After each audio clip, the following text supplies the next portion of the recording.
Dans cette vidéo, on va voir comment déterminer la position relative de deux droites connaissant leur représentation paramétrique. Donc la première droite, on va l'appeler par exemple D, est donnée par x égale 2 plus t, y égale moins 3 plus 2t, z égale 1 moins 3t. Et puis la droite D',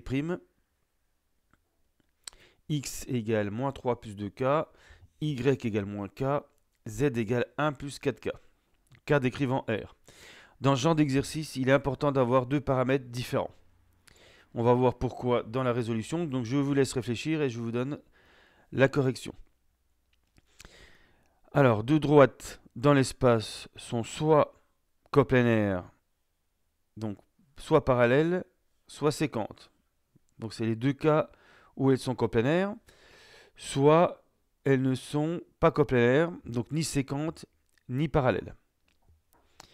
Donc on fait généralement par élimination, on regarde d'abord si elles sont parallèles. Ensuite, on regarde si elles sont séquentes. Et donc si elles ne sont ni parallèles ni séquentes, c'est qu'elles sont non coplanaires. Alors, avec la droite D, on va prendre un vecteur directeur. Il suffit de regarder les coefficients devant T, voir la vidéo précédente. Donc 1T, 2T, moins 3T, ça donne U1, 2, moins 3 comme vecteur directeur de D. Si on fait T égale 0, on trouve 2, moins 3, 1, qui est un point de la droite D. Donc 2, moins 3, 1. Donc la droite D passe par A et a pour vecteur directeur U. Alors la droite D', si on fait K égale 0, on trouve moins 3, 0, 1. Bon, là je mets les points en vertical, mais l'usage veut que généralement on mette les coordonnées horizontales. C'est surtout pour les vecteurs qu'on met les coordonnées verticales. Et puis V, un vecteur directeur de la droite D', on regarde les coefficients devant K, 2, moins 1, 4. Voilà, si on compare les vecteurs U et V, ils ne sont pas collinéaires puisque les coordonnées ne sont pas proportionnelles. Il suffit par exemple de vérifier le premier produit en croix avec les coordonnées de U, 1, 2 et puis 2, moins 1. Ça fait moins 1, moins 4, moins 5, différents de 0. Donc déjà les deux premières lignes ne sont pas proportionnelles. Donc U et V ne sont pas collinéaires.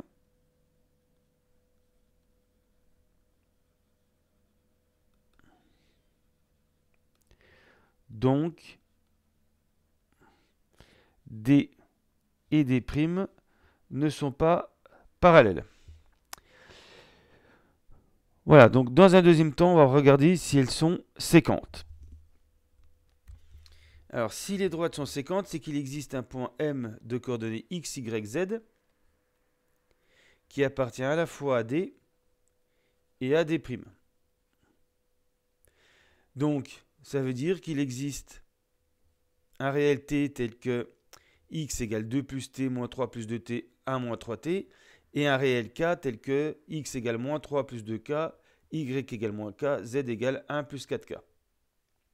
Mais ce n'est pas forcément le même paramètre dans les deux droites. Le point M, s'il appartient aux deux droites, ça ne sera pas forcément avec le même paramètre dans chacune des droites. C'est pour ça qu'il est important d'avoir pris deux paramètres différents. Et donc, il faut résoudre 2 plus t égale moins 3 plus 2k, moins 3 plus 2t égale moins k, et 1 moins 3t égale 1 plus 4k.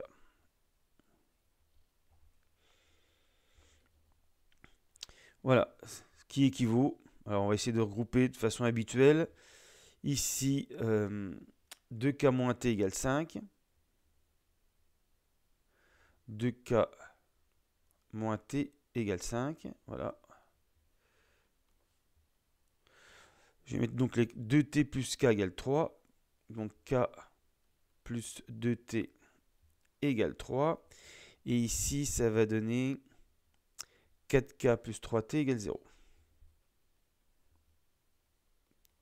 Voilà, il y a deux inconnus 3 équations. Donc le but, c'est de regarder si le système admet une solution unique.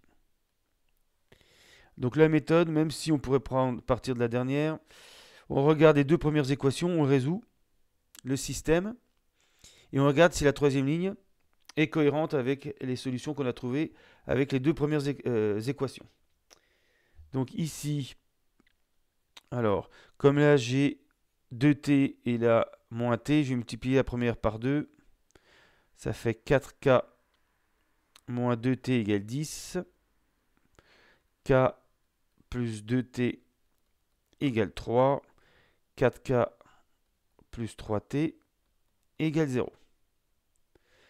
Et on continue. Donc maintenant qu'on a ajusté les coefficients de t, en ajoutant, on a 0t, les deux premières lignes. Donc je garde k plus 2t égale 3. Et puis, celle qui servira de vérification, 4k plus 3t égale 0. J'ajoute ici les deux premières lignes, ça fait 5k égale 13. Donc on a trouvé k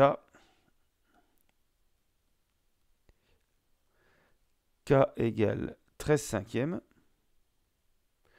Ensuite ici 2t égale 3 moins k avec la deuxième ligne.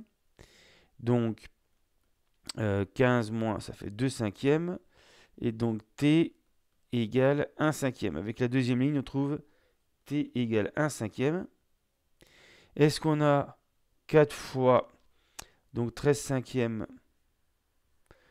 plus 3 fois 1 cinquième? Ça, c'est strictement positif. Ça ne peut pas être égal à 0. Donc le système n'est pas cohérent. Il n'y a pas de solution au système. Donc, on n'arrive pas à trouver k et t qui donnent le même point m de coordonnées x, y, z. Donc les deux droites ne sont pas séquentes. Conclusion, ce point m de coordonnées x, y, z qui appartient à d et d' n'existe pas. D et d' ne sont pas séquentes.